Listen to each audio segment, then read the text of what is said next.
tell me, when was the last time you went to a live show? It's been a little while. I mean, the last big concert I saw was probably Kings of Leon.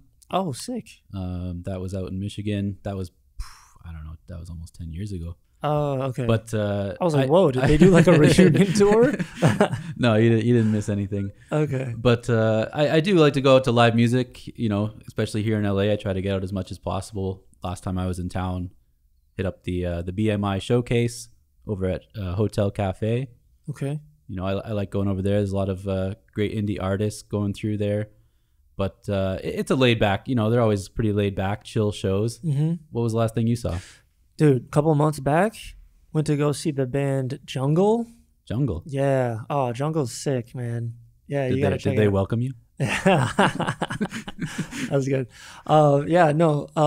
Great group, like funk, disco, just killer vibes. Like, yeah, we saw them here in LA at the Forum, and just real high energy, like good vibes. It was just cool, man. Yeah, me and my girl, best friend, his girl. Yeah, cool show, good music. The time before that, I think I went to go see, that was a year ago, I went to go see Kendrick Lamar in the Big Steppers tour. Okay. So that, again, great show. He did music from like all his albums. Killer performer. But yeah, love seeing live shows, love seeing live music. It's something about the energy in the room and just the bass that you feel like through your feet that just like lifts up your whole body. Like, yeah, when it's almost like this collective experience, so you know, you can just feel the energy from everyone around you. Yeah. So yeah, our next guest is somebody who really hones in on that energy when it comes to performing live shows. He's had the opportunity to tour with many famous artists. His music can be heard on major television networks. And this guy has produced music from all types of genres, anything you can think of. Listeners, don't forget to check out our website at www.indielosangeles.com. Thanks for tuning into the podcast and enjoy the episode. When I go do an album, I go watch one of their videos. I go watch a Jimi Hendrix video. I go watch Nirvana before they start the videos. Then I just get fired up again. I go, look at that crowd, listen to that music. To this day, my music is just like that. Gritty, hard, in your face, and don't care.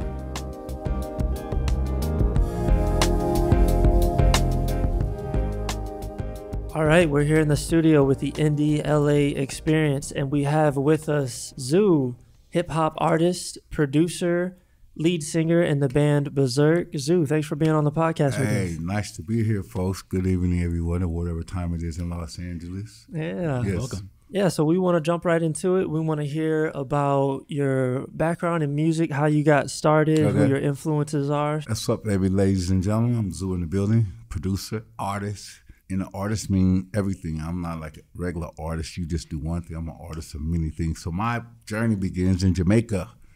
Bumaclaw. My dad was from Jamaica.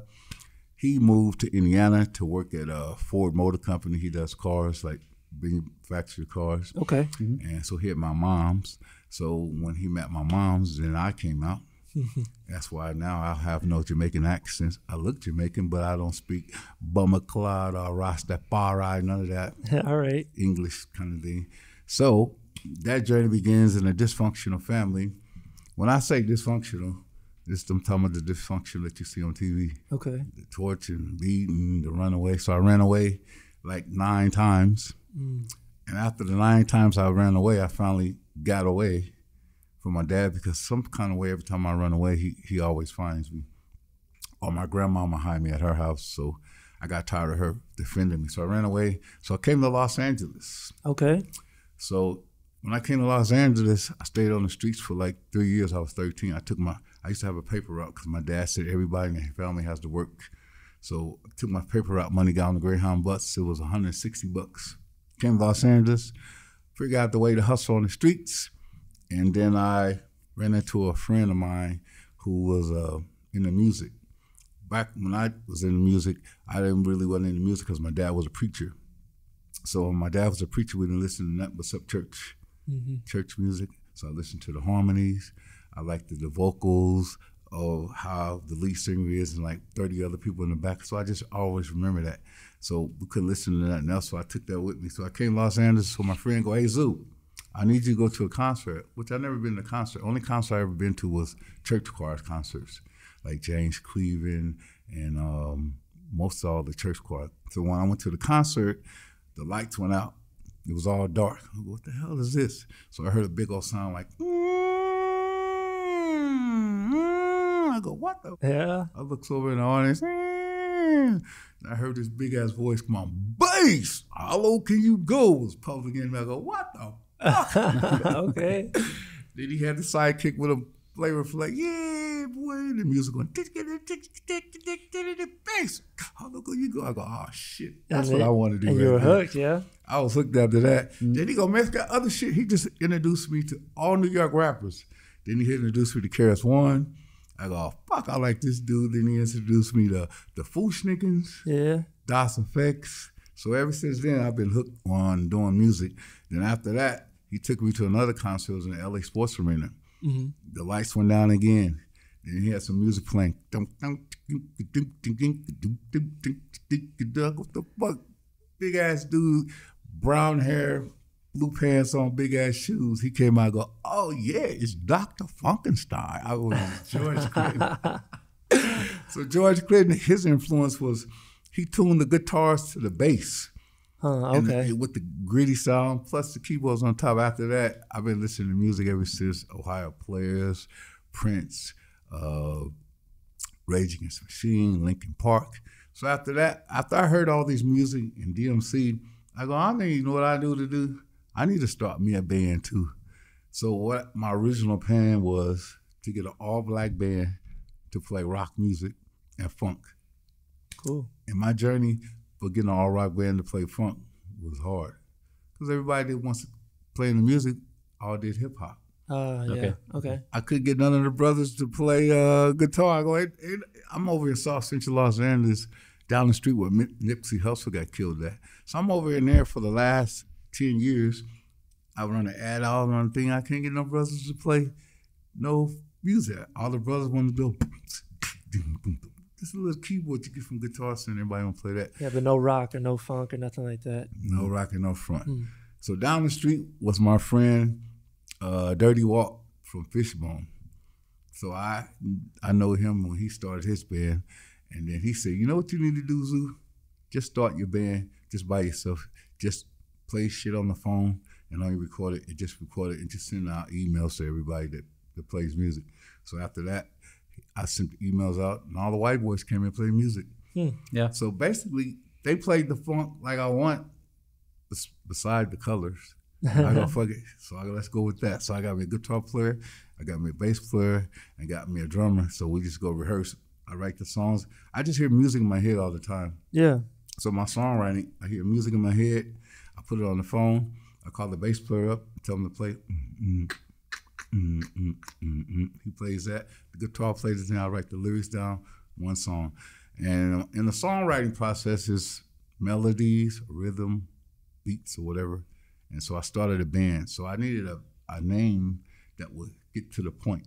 I need something so you don't have to guess. Like, so you hear a band like Google Dolls, you go, What is that? what is that? Yeah. That don't sound like a thing. You hear a band like Mudvayne. What the fuck is that? So I wanted a name like Bazerk that's to the point. You already know it's going to be some wild shit. Yeah. And it's crazy and it's right to the point. So I came up with the name Bazerk. And ever since then, I've been sticking with that. We've been on tour, played with Prince, POW, 311. And then after that, I go, you know what? Since I can do right music with a band, I can do hip hop. So what I did was I took this from Prince. You know, Prince got Prince right. And then he changed it to Jamie Starr. And then he changed it to The Family. So what I did was I play hip hop. And I changed my name to the solo project is On Planet Zoo. It's just one word, On Planet Zoo. So in that music, it's just all hip hop. It's reggae, it's dubstep, it's trap. And with that, I did a song with Old Dirty Bastard Son, Wu-Tang. And I did songs with tours with Busta Rhymes, the Liquid Crew. And Exhibit. So basically touring with those guys and touring with the band thing. So I was trying to get my music into publishing. So every time I do put my music in publishing, you know, like on some of the ads, put your songs in sync and get it on TV and writing. Yep. They always turn me down. So this one particular time I sent my song to a publishing company So they liked my songs. So ever since then, I've been writing for a publishing company. So they call me the Jingle Man. All right, that's awesome. Nice. I do jingles for a publishing company, and outside of that, I do bouncing work too. So basically, I'm all over the place to make money and to do my craft kind of thing. Yeah, and just be in the industry wherever you can. Exactly, Yes. yeah. I want to kind of go back to your upbringing in the church. How do Yeah. you feel like the music you heard there developed you as an artist? Oh, I figured that music helped me with the church music because it's all rhythm and blues. It's all rhythm, whatever you call it. At that time, it was called church music. The melodies, the rhythm, the tempos, the harmonies, whatever the subject is about, it's all rhythm and it sounds and tempo of the structure is mostly the same thing. It's all rhythm. It just melody, rhythm. That's all I developed. It's melodies and rhythm. Yeah. I think that at least from my experience, I was kind of like timid to play in church just because I had never like played in front of like a big audience. Okay. Like, you know, I played the saxophone, so my parents always like encouraged me to go up there. Like, I didn't really get an opportunity to like develop my ear, but I know that like my friends that I know who started in church bands, like they developed that ear, they developed that like that sense for melody and like rhythm that you're talking about, and it really helps you. Like it structures you for sure. Yeah, but you have to realize when you're in the church, that's conditioning you. It's like 5 nights a week for 8 hours. Yeah. Rhythms, tambourine, beats, hearing the same one song. The first song I ever had to sing in front of the church, my dad goes, "Go up there, you better go practice Yes, Jesus Loves Me." So I went to go listen. Yes, Jesus loves me. All in front of all these people. What the fuck? So we had to learn that. So that's my first song I ever had to learn Okay. in church. So you've been performing from a young age then. Yeah. Since you're a kid. 7. Okay. I wouldn't say I was on key, but I had got the techniques down to learn rhythms and beat. That was like one of the mandatory kind of things. So my mom's told me when I was raised in the church when I was a kid, she said, when you go out there to Los Angeles, you need to go find your own stuff because what your daddy taught you ain't the only path. So she said, you go out there and find your own path and your own spirituality kind of thing. So ever since then, I've been reading Buddhism, chakra, meditation book, Muslim. Every religion I dabbled into to read to develop some kind of sense of some spirituality kind of thing. Sure. So that path left me to it. It's just an open book. Like I tell my mom, she said, she was a Christian. She said, how many ways there to get to Jesus Christ? I go, that's an easy kind of question, Mom. I go, how many ways I can get to your house? I can walk, I can get a ride, I can skateboard, I can get an Uber, I can take a helicopter. There's many ways, it's just not one math because she was raised in the old school way. There's just one way to get to see Christ, she says. Because my dad used to teach me all the time, if you don't believe in Jesus Christ, boy, you're going to go to hell. He drove that in my head since I was a kid. I go, sorry, Dad. He said, you better reading all them technology books, Minister Farrakhan and Ram Dass and Neville Goddard, you got you all brainwashed in technology kind of thing. So I go, no, Dad, it's just many ways to reach Christ, however you said. But then he finally died, though. He died like 7 years ago. Sorry, he had 4-stage cancer. So when he died, I didn't really feel nothing because he was dead while he was living. So he was on one side of that earth, I was on one side, so we never crossed the paths no more after that. So I didn't really feel nothing when my dad died. So you just wanted to be like as open about spirituality as possible. Exactly, you wanted to learn from a bunch of different cultures. Yeah, because basically, when you're a kid, you're open-minded, and your teachers are the first people that you know is your mom and dad. There's nothing else that you know. Like the Indian guy, he taught me that it was an elephant, but like this, right? And he changed the chain on the elephant's foot. So the elephant, every time he walked, it pulled him. That's all the elephant know, he pulled him. So when the elephant got 13, he was huge. He took the thing off his thing, he wouldn't go no farther, and the thing been off his foot for 9 years, he didn't even know it. Wow. Because the elephant got conditioned when he was a baby, he goes this far, he pull his foot. Same condition as I was when I was a kid. That was the only background I knew and didn't know how to branch out to get into until I broke away and figure it out on my own. Well, let's get into why you chose Los Angeles. You said that, you're talking to your mom about it, and she is saying like, oh, when you get to LA, do this, do that. But what made you want to come out here? Well, I made want to come out here because my mom, she tried to run away like 5 times too. Like my dad used to work, and she used to try to run away like 5 o'clock in the morning. So one day when my dad went to work, her brother came and said, "We moving your moms to LA. So when you get older, she'll be out there to get you guys." So when my mom moved to LA, when I got 13, I didn't know where in LA she was. All I know is I took the bus and came to LA to look for her. It took me 2 years to find her. Oh, wow. I didn't know where she was. And then 2 years later, her brother called me and go, "Your mom's in LA. She's in South Central." Mm-hmm. So he go, "Here's her address." That's how when I went and found her. When I found her, she was in a relationship with somebody else. I go, "Nah, we getting out of here." And so me and her moved out. Okay. Yeah. It would have been anywhere, but she happened to choose LA. Okay. This wasn't a place I really wanted to go. I just came out here to start a new life. I didn't really come out here to do music or nothing. Okay. But she told me, once you come in Los Angeles, you gotta make a career of yourself. Yeah. Like, what the fuck is that? You gotta do something you like for a living. I go, oh. So that's how I came to Los Angeles. And you were 13, you said. Yeah. Yeah, that's a brave move for a 13-year-old moving across country. Oh man, that wasn't nothing to get out of there. If you a kid and you get tired of getting views and nothing's happening, and then I cursed the God at the time, "Hey, why you won't make this stop?" So I was the only way I can get out of there, or kill him. One time my daddy was beating me. He was beating me and the kids. I go, "I ain't crying no more." He go, "Yeah, it's time for you to go." I go, "I ain't crying no more." I go, "It seems like you're getting off of beating us while we cry."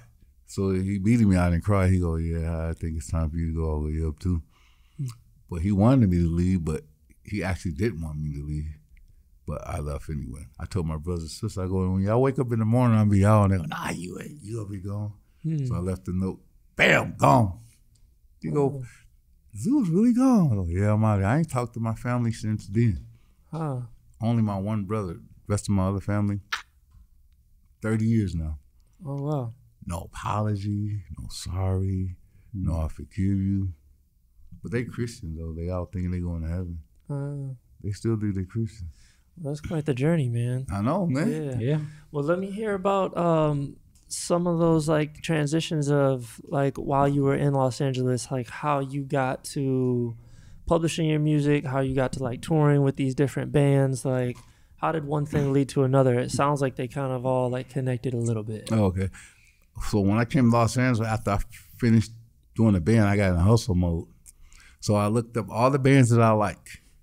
I like the Bazerk scene. I like Linkin Park. I like Hip POD. Okay. So I went to their fucking show. Yeah. So when I went to their show, I like, "God, here's my CD, man. You should go and let me open up for you. I rock spots, dude. Trust me, dude." So my boy, Dirty Walt, he said, "Come to one of our shows." When I went to one of the Dirty Walt shows, I met one of their tour manager dudes. I go, "Dude, let me open up for Fishbone." So after I opened up for Fishbone, then they see that I know how to rock the crowds. They go, "Hey, man, you know what? You go open up for Head PE too." Okay. So I got all the band's emails. So I just sent out all the emails. Bazerk, here's what one of my shows I did. I sent them a film of one of the shows I did. So after that, those dudes told another dude, "Hey, man, we need an opener. Go get Bazerk." "Fine. POD. You need an opener? I'll be in Los Angeles. Get POD. Put Bazerk on the bill." So I just escalated from there. Hey, I'm gonna open up for these guys. And then sometimes I go to one of their shows and one of the tour managers go, "Hey man, I got a spot for you, but it's gonna be like 2 G's. 2 G's? What? He go, "Yeah, it's 2 G's for 15 minutes. You get to do like 5 songs." Fuck. All right, man, let's do the thing. So I did it anyway. It's not what I normally would do, but since it was such a good ass deal, it was on a tour. So I paid the $2,000. But the whole thing about when you pay $2,000 in Los Angeles when you open up for bands, the promoters don't let you get your money back. It's like, I give you your money up front, the day of the show, let me make that back. No, nothing. They keeping that. And then they want 10% of your merch. Man. It's right by here. It's a raw deal. It's right by here. Yeah. So that's how I was develop a reputation for playing good shows for people. So I'm still playing for bands and stuff, but I'm just trying to get me a headliner thing so I can headline the thing, but that costs a lot of money as well too. So still to this day, I still piggy bank off bands, national bands to come to LA. So after I did that, the Jingle Man, they asked me, hey Zoo, he sent me like 50 songs. He said, we need this for a commercial, for a Sprite commercial. Okay. So I go, he said, we got 5 days to write songs.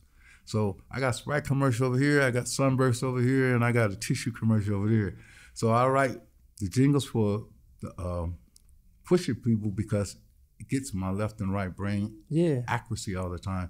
I like pressure, like I have to do these songs in a certain amount of time. So I go write me a Pepsi commercial for this guy. I go write me a Starbucks for this guy. I go write me a tennis shoe from that guy. So I throw them out there. So the publishing people, when it goes to for the marketing people, they throw them out there and they get picked up. So 2 days ago, one of my songs got picked up for The Game, TV show The Game. Yep. Then my other song got picked up for All-American Homecoming. And then my other song got picked up for 24 Fitness. So when you go on 24 Fitness working out, you hear my song up in the speakers. And another one got picked up for Walmart. That's awesome. Yeah, nice. So that's how they call me the Jingle Man. I'll give you a jingle and put the songs out there. Yeah. Well, tell me about that process a little bit. You said that you like pressure, you like being under like a time clock kind of. Exactly.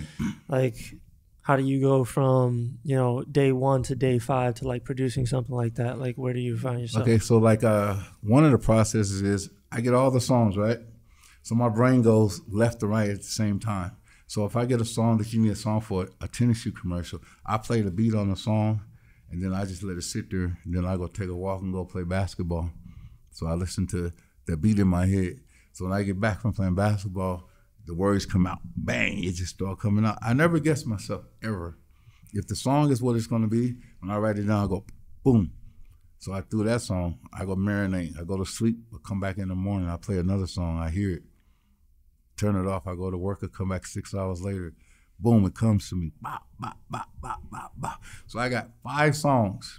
So after I listen to the 5 songs, I go take a walk in my car and I just memorize them. Then when I go in the studio, I go push play, I do 5 songs in 1 hour and 50 minutes. Then he takes the song and masters them, send them back to the studio place. So I wait 13 more days until they send me another batch. So it's the same process I do in my songs too. I write a song down and a melody, and then I write it down, but it takes a little longer with the band because I have to get them all together. But the pressure for a company to write with, I just bring them out. Okay. Yeah. So it never really feels like pressure to you. It sounds like you start the process, you just live life. Exactly. And it sounds like it comes to you very naturally. Yeah, like you kind of like feel the beat and you hear it. And then I don't never like to force anything because I feel that I was born with it. Because I took this work ethic from Prince. Because one day Prince used to have a club here in Los Angeles called the Purple Rain. Okay. So we got him to ask us to open up for him on his birthday. Okay. So when we opened up for Prince on his birthday, he came backstage and told me, wherever you do, man, write, if you don't feel like it. I ain't seen him since then. So ever since then, that's what I do. I just write. I got a whole Bible, words that I never used before. I just write. It's like a natural kind of thing where I don't really have to force it or I hear a beat or something. I just write. That's good advice. I mean, like in that repetition, that's gonna like just be embedded in your process. Yeah, because if you're an artist, I learned that if you're an artist, you should be good at everything, not just one thing. So that's why I dabble in reggae, trap music, dubstep, house and bass, rock, and hip hop. Because to me, that's what an artist is. He does everything and be good at it. Like Prince, you see him do a pop album, then you see him do a jazz album. He was just good at everything. So I picked up those work techniques from him. Just be good at it. Yeah. Because you only got so much time here to live. Just like he wrote all those songs, and what Warner Brothers do, they went and killed him for his catalog because they wanted all those songs that he haven't even put out. Better off dead as an artist, as a living one. Yeah. Yeah. Wow. That's such a shame to hear those stories. Yeah. You know? All facts. Yeah. Same as Michael Jackson. What do they want? Catalog. What they want from R. Kelly? Catalog. He made more money dead than alive. That sucks. Yeah. Catalogs is like royalty, man. Well, I kind of want to hear about how you found, you know, Rage Against the Machine and Linkin Park. Like, do you remember, like, when you first heard that music? Because that's a big jump from, like, the church music that you grew up on. Oh, yeah. Like, when was that? When did that bug bite you? Like, when did you first hear, like, that rock sound that you liked? When I first heard the Rage song, we was on the road. And every time, everybody know I like music, different music. So my boy came in and put on the Rage video, Bulls on Parade. Okay. With the rock and the fucking hip hop beats. That was the first song I ever heard was Bulls on Parade by Rage Against the Machine. So he said all these bands from that thing is all new metal. So after I looked at Rage Against the Machine, it just trickled down Linkin Park, Limp Bizkit. Yeah. All these in my veins, System of a Down. Mm-hmm. They all got that grip.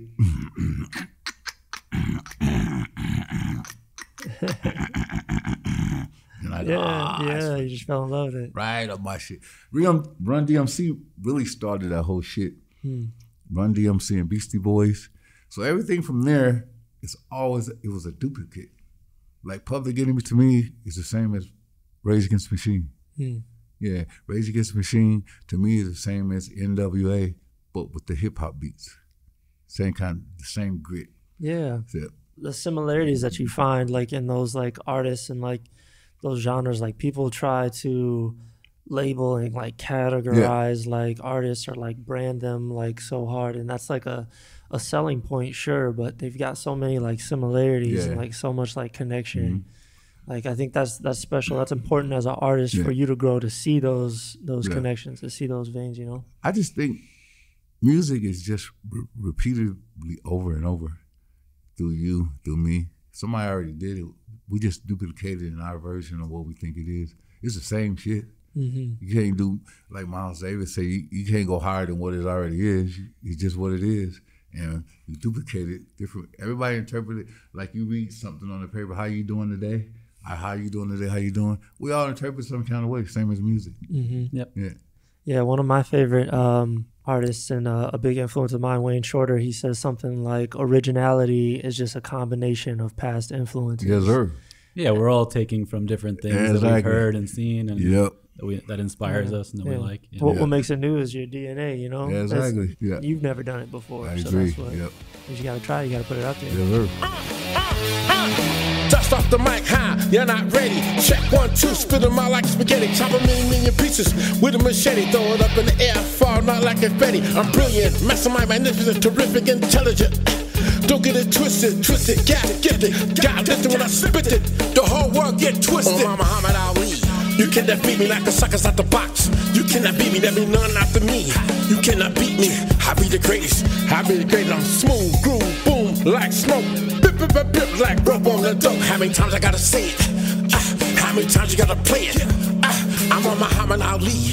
You cannot beat me like the suckers out the box. You cannot beat me, there be none after me. I be the greatest, I be the greatest, I be the greatest. Well, I want to hear about Prince because that's a very big influence for me as well. But I'll be 100% honest. I wasn't into Prince when I first heard him, man. And it was overplayed in my household. My mom and my sisters, every car ride, every trip to the grocery store, driving to school, like anywhere, it's just always all Prince all day. All Prince. And you talked about your first concert experience. My first concert experience is something that like a lot of people would like find amazing, but me as a kid, I didn't really like see that much about it. But Prince's musicology tour, I saw him first in Grand Rapids, Michigan, where I'm from, and that's the first concert that I've ever been to. And I must have been like 11 or 12, you know, and I was not as excited as the rest of my family to like go. I was just like, all right, well, this is just a family event. Like we're all going to it. Yeah. And, you know, I don't know if it was just being like a teenage boy, like what it was. I just like, I kind of steered away from it. I wanted to find my own thing. I leaned heavily into instrumental jazz. Okay. So like John Coltrane, Charlie Parker, as I mentioned, Wayne Shorter, those guys are what I was like drawn to. I was kind of trying to find my own like voice, you know? now that I'm an adult, I'm like, man, I was nuts to like not think anything about like this is crazy. Like, You wish you can go back in time. man, I've got so much appreciation for him, and it took that long, like for me, you know, to like come back around to it. Always been into you know, funk music. I grew up with like the Earth, Wind and Fire, the Ohio Players, the Gap Band. That was like some of the stuff that my dad used to listen to. Obviously, Michael Jackson, you know, from Jackson 5 when he was a kid up to an adult. But yeah, Prince, because it was so overplayed, I just like, I pushed it away, man. But now, yeah, I kind of want to hear about how he was an influence for you, like what he did for your music. And, you know, did you like it when you first heard it? Like, when I first heard Prince, the first album, what's it called? Prince for You, when he played Sexy Dancer. Okay. When they took it to Warner Brothers, the manager said, hey, this is a band called Prince. And they go, okay. And come to find out all the instruments he played. I go, what the fuck? He thought it was a whole band. It was just Prince played 12 instruments on the whole album. I go, God dang it. I thought it was a band. So ever since then, I was thinking the same thing. I need to get my work ethics just like that, to be able to do everything.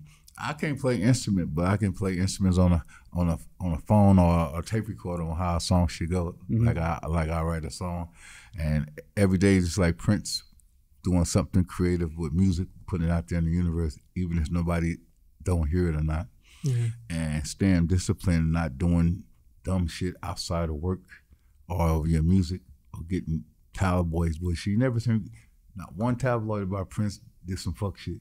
Never once. But once he died, everybody come out and say stupid stuff he did. Everybody always say that Prince, you have to look down on the floor when he come into the room, which he got that from James Brown kind of thing. Other than that, his work ethic is A1, so I try to categorize myself off with Prince, music-wise, diversity, sound, and work ethics and touring. Yeah. I'd rather just stay on the road and not come back and get a job. So one time I go on tour, stayed on the road for like 6 months. When the money rolls out, what you got to do? Get back in hustle mode. I wish I could just do it for a living. So my hustle mode is writing them jingles and doing bouncer work kind of thing. Play at your birthday party or graduation. So you love touring, and it sounds like you've had an opportunity to tour with some pretty amazing artists, both in hip hop, exactly, and with the band. Yeah. Is there one that you prefer doing more than the other? I'd rather do the band more. Yeah. Because these days, when I go do the hip hop, it's mostly they just want you to bring in an MP3 and just stand there. To me, I like the hip hop, but it doesn't have the same energy as a band live, because on the hip hop you put in the MP3 and the DJ in the back, kind of thing. After 2 songs, it's like. But with the band, the energy, soon you play, you could just feel the vibrations of the instruments and yourself into the audience kind of thing, and that gets all into it. Yeah, the hip hop does it too, as long as you got a good sound system in the vibration. But to me, I like the band wise. It's more energetic with the people. Yeah, you can interact. To me, more better than with the hip hop. There's an exchange of energy between you and the other musicians, you know? Yeah. Like when you're on stage, there's like a feeling when you connect with like another instrument, you connect with like another like player on the stage. Like feeding off each other. Exactly. Mostly I like about the band is like you go to see a show, say you're going to see Rage Against the Machine, then you got us on at 8:30. Ain't nobody in there, maybe like 2,000 people, they just stand around talking. And the whole thing I like about that is everybody's there to see the main band. They got there early, and then they go say, who the fuck is Bazerk? Second song.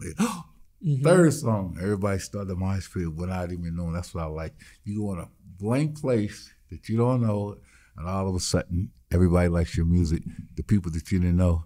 Then after you get off the stage, you got like 5, 9 people at your merch table wanting to buy your merch and getting your emails. I love that feeling, just going there and shocking people that you never heard before, and they finally and say, we love your music. And you see them at the end of the show with your hat and your gear on. Yeah, your name's Zoo, right? Yeah. I love that feeling. That's really cool. Yeah. Let me hear a little bit about some of the challenges as a band leader, because I know, like, you mentioned that, like, first you couldn't get the guys you wanted to play the style of music that you wanted. Exactly. You had to kind of like create your own and then put your stuff out there and like recruit people. But yeah, I know it's not easy, like keeping a band together, writing the music, like organizing a tour. Yeah. Tell us a little bit about that. Okay, I'll tell you both sides. With the hip hop, I write the songs, put it on MP3, get it mastered, get your boy the DJ, bam, that's it. Ain't got to worry about nobody else. Easy. I ain't got to call Marcus and Tom. Y'all available? Okay, that's the good side of the hip hop. Hey man, they want you on tour, go to London. They need you to do 5 songs off paid spent. Hey, I can just get me and my DJ, MP3, let's go. Easy, right? With the band. Hey man, they want us to play in Seattle 5 songs for 4 days. Let me call the wife. What? Yeah, it's our anniversary on the 30th. I know, man, but this is the band. What you doing? No, my wife gonna be mad. We got an anniversary. That's one phone call with the guitar player, the bass player. Hey man, what's up, man? I need to go on a tour with Seattle 6 days. You with it? Man, my little boy is sick. What?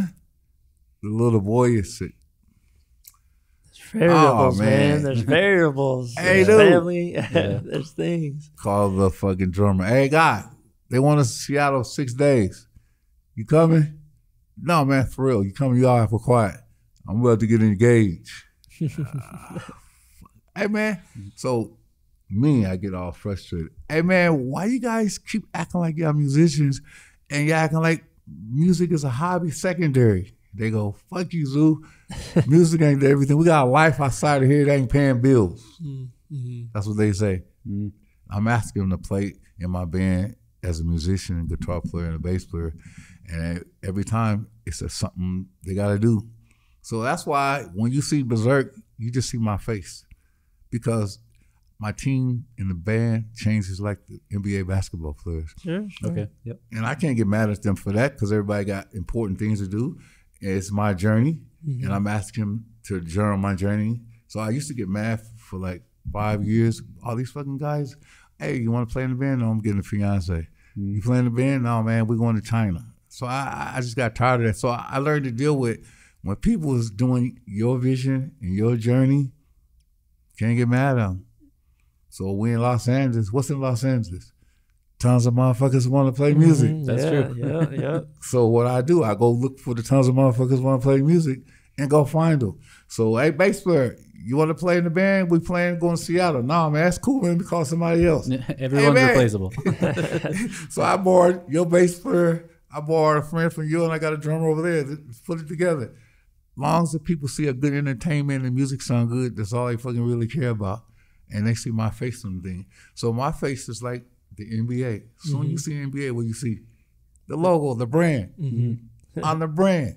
So I don't get frustrated no more. You say you got your girlfriend, your wife say you can't go. That's cool. I just call somebody else. There's no hard feelings between them or me. It's my dream. It's my vision.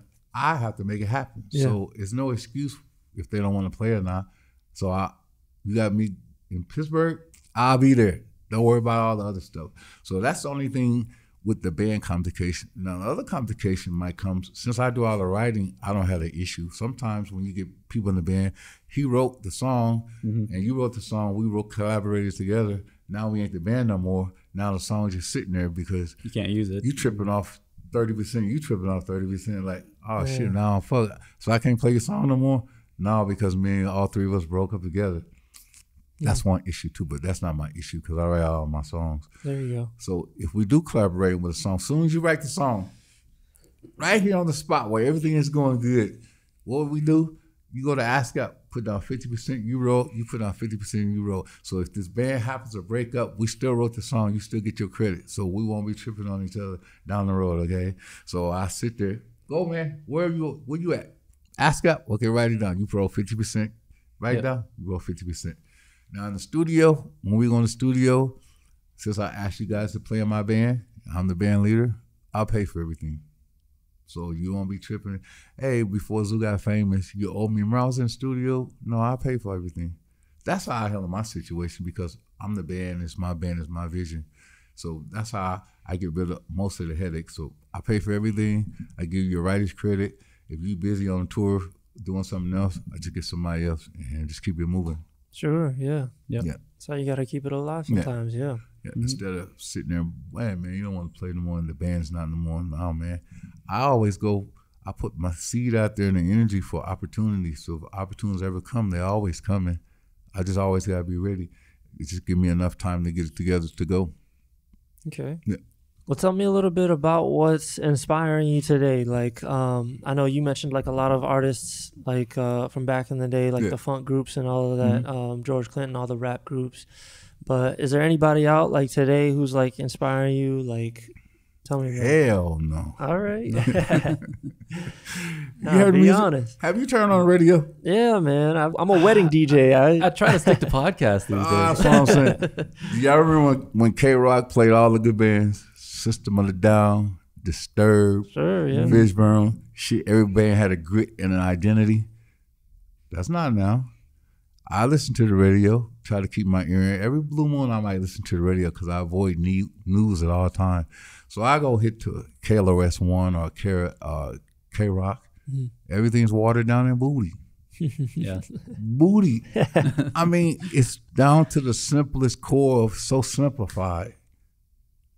I don't listen to the shit, so I just listen to my old school. I listen to System of a Down, Linkin Park, Rage Against the Machine, Disturbed. I still listen to that. That's my inspiration.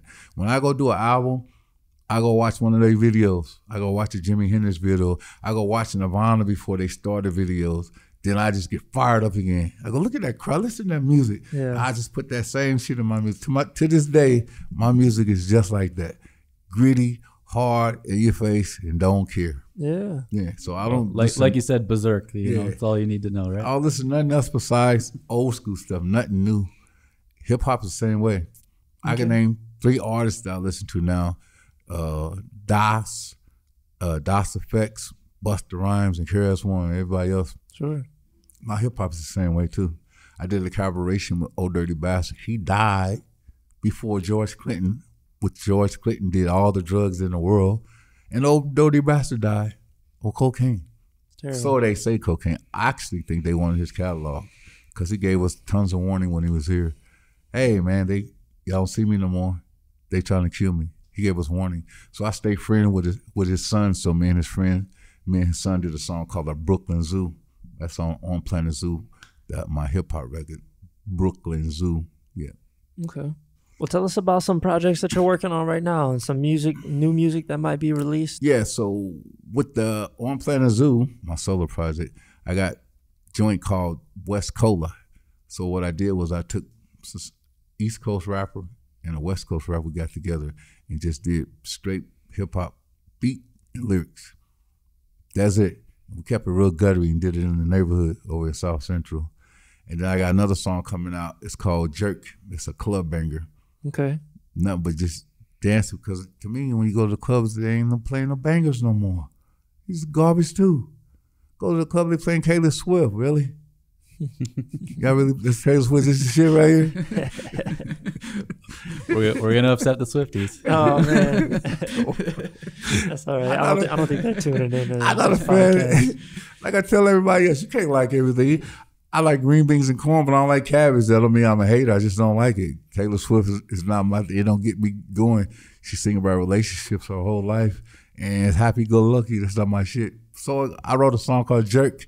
Most of my songs is from an inspirational point of what I need to fix. So instead of complaining about what's nasty, you don't like it or something, so I write a song about it to help it. So I wrote a club banger called Jerk. That's coming out in November. On my Bazerk project, called up Limp Bizkit. Hey, dude, let me do one of your songs. He said, you want to do a joint? He go, yeah. So I remixed it, Break Stuff. Oh, okay. So I did it in the Bazerk way. That's out right now. It's called Break Stuff from Bazerk. People get my name mixed up. It's a European band out there called Bazerk. It's B-E-R. That's not me. Okay. Mine's is in the neighborhood. I'm Bazerk, B-A-Z-U-R-K. B-A-Z-U-R-K. Yeah, because people keep spelling it Bazerk. No, it's Bazerk. Gotcha. So we did a song called Break Stuff. And then I got another song I just wrote this called Ali. It came from inspiration that no matter what the trials and tribulations is, I'm still greater than my other problems, greater than everybody else that's greater than my own problem. Because you only for this moment. So the song's called Ali, and I'm great. Did you forget how great you are? So that's an affirmation to myself. Yeah. I'm the greatest. So I got that out, and got an album coming. I haven't put it out yet. I like to do singles. I don't like just putting out 9 singles. Okay. So you go to Spotify right now, and Bazerk put out a single. What do you do? So what? I never heard these motherfuckers. Why I'm giving out 9 songs you never heard of me? Right. So what I do, my singles that I put out is an information, like it's a letter. Mm-hmm. Who was that? Get some build up and some momentum over there. So I might put out a song this year just for the momentum to get streams. You don't need to hear all 11 songs you never heard of me. Every Tuesday and Friday, 20,000 songs on Spotify. Yeah. Most of them, who give a fuck? Never heard of you. Yeah. Right? So why would I put 11 songs out there and you ain't heard of me? You feel like you get a much better return on your investment. I'll go send you a song. I'll go put that shit out on every radio. I'll put the video out until you get tired of it. And when I feel that you get tired of it, then I give you another single. Yeah. Or I only tour where the thing was hitting at. I don't just go to Virginia and Pittsburgh. Nobody heard of me. If nobody heard of you on the internet, nobody heard of you physically either. So I don't go there. So I only go where the tour is, where the single is cracking at, or if another national band come in town, I do it. Mm-hmm. So like Prince said, work smart. Don't be giving out all your shit. Like Prince, when Prince was living, you only could find him on one platform to get his music. He had so much money, he wasn't giving your shit to Spotify. He wasn't giving it to Tidal. It's one platform only you can find his music. He said, don't just be giving your music out there where you just like water and saturate. Anybody can just go find you. You go make it worth something. Mm-hmm. Like when I do a show, it has to be worth something or value or some interest, or build up a buzz like it's a big entertainment kind of thing. Because I don't want to be one of the bands, you can just go see me down the street. Work for it. Come and see I'm some type of value. Yeah, build it up. Yeah, exactly. Mm-hmm. So that's why you won't be seeing 30 songs out there from Bazerk on Tuesdays. It's just like going to the beach. Hey, man, want to check out my CD? It's the same shit on Spotify. You at the bottom of the list with all these other dudes, Bob and Tony and Mike. Mm-hmm. You know. So what happens is I'm just putting out the break stuff and the single Ali for a while until I get on the road. There you go. That's my main goal right now. Okay. Yeah. But I'm still recording, but I just haven't put it out. Remember, I always be recording. If you need a jingle, holler at your jingle man. Yeah, all right. Yeah. Well, where can everybody find your music? You can find my music. You got to write this down. So I'm on all the platforms. This is Bazerk. That's Bazerk. On Instagram, it's Bazerk Official. And you want that hip hop, trap, reggae on Planet Zoo. Okay. Well, I got to check out all of that stuff, man. I listen to a lot of your stuff coming in, but like I haven't listened to the hip hop stuff on Planet Zoo. I haven't seen you guys at a show either. All right. Hey, when is the next show? Man. When's the next show? Shit is this? No, I didn't know you guys at the time. I give y'all invitation. So my next show is going to be over here in Hollywood, but I haven't booked a date yet. I have to build up the momentum. Everything's right now just all released all the way up until January. So I'm just riding off of that, just milking that Bazerk CD and that other song called Jerk come on until I pick up a show or something. Yeah. Right now, I'm pitching out to do a show on any artist that's coming through LA or leaving out of town. I just got to see if it's feasible to do. Okay. Kind of thing, yeah. Well, man. Let us know when the next one is. We'll be there. Yeah. Absolutely. We'd love to come see you. Yeah, my shows is kind of bananas, man. Stage diving off the stage, take your clothes off, bring your guitar and sing along with the song. It's just all crowd related kind of thing. Because I like feeding off people's energy, dude. People, I don't see that no more. Yeah, I'm like an old school guy to do, man. That's it. Yeah. You need more of that, man. Yes, sir. Absolutely. All right, Zoo. Well, thanks, man, so much for being on the podcast with us. Glad to be here, man. Really appreciate you, man. Yeah, I'm glad to be here, man.